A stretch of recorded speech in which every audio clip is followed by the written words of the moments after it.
Magandang umaga! Charot! For today's video, I'm going to share with you ang akong nabudol sa TikTok shop. Kay feeling lang dyan ako nga worth it kini siya i-share sa inyo. Labi na katong mga tao o ikaw yun mismo nga ganahan o mga sapatos. And wala na kay ka nang mabutangan sa imuhang mga sapatos. Nagkalandrakas lang unya. Maluoy nila ka sa imuhang mga sapatos. Kay ka nang maabog-abugan, mabasa-basan, ma-moist na lang siya. Kaya ganing kuan, ibisag asa na lang ni mo ibutang ang imuhang mga sapatos. Kay ka nang wala gyud kay kabutangan. So kani perfect para sa inyo ha. Not only kay gwapa-gwapa ni siya, aesthetic siya porma unya. I think affordable na po siya sa worth nga 776.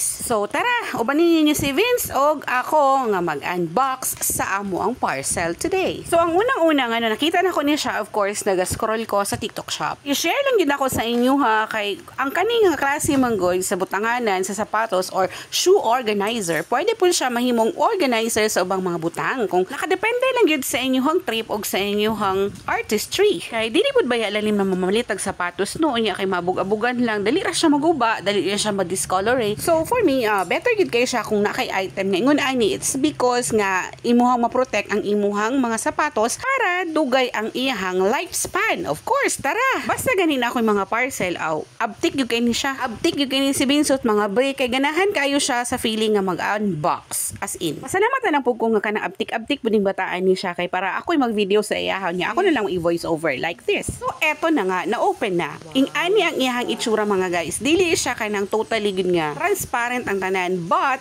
mas ganahan ko sa iyaha kay feeling na ako nga dugay ang iyahang lifespan. No need na siya i-install, birahon lang na nimo siya, i-plaster nimo siya, and of course, wala mo na siya. O, tanawan ninyo ang gibuhat ni Vincent. So, before dahil niya kanang igipatingdog-tindog na siya, no?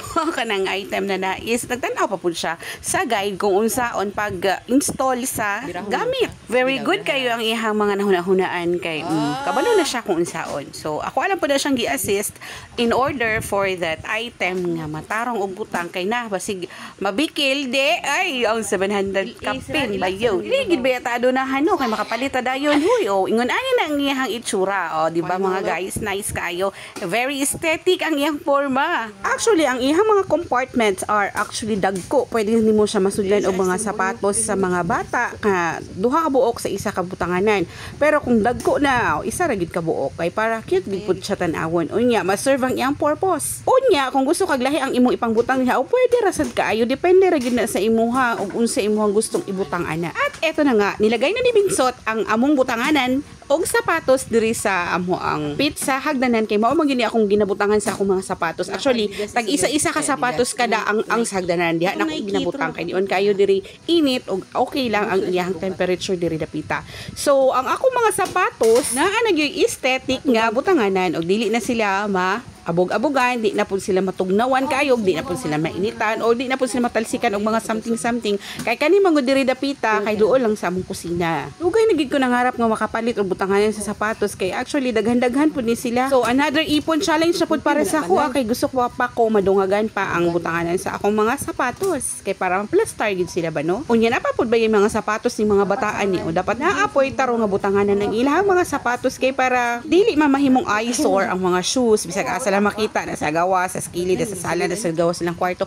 And bisag asa lang basta. Gusto ko ka nang arrange. So kung gusto mo kagingon ani nga sudanhan sa sapatos or shoe organizer o pag-shop na mo sa TikTok shop. And of course, sa mga more budol pa na mga videos and purchases, okay nga ganahan sad mo, follow, like, and share lang sa akong page, of course. I'm so happy na gyud kay nanigi mga balay ang ako mga sapatos. Hi! So follow me for more videos and more budol buyers.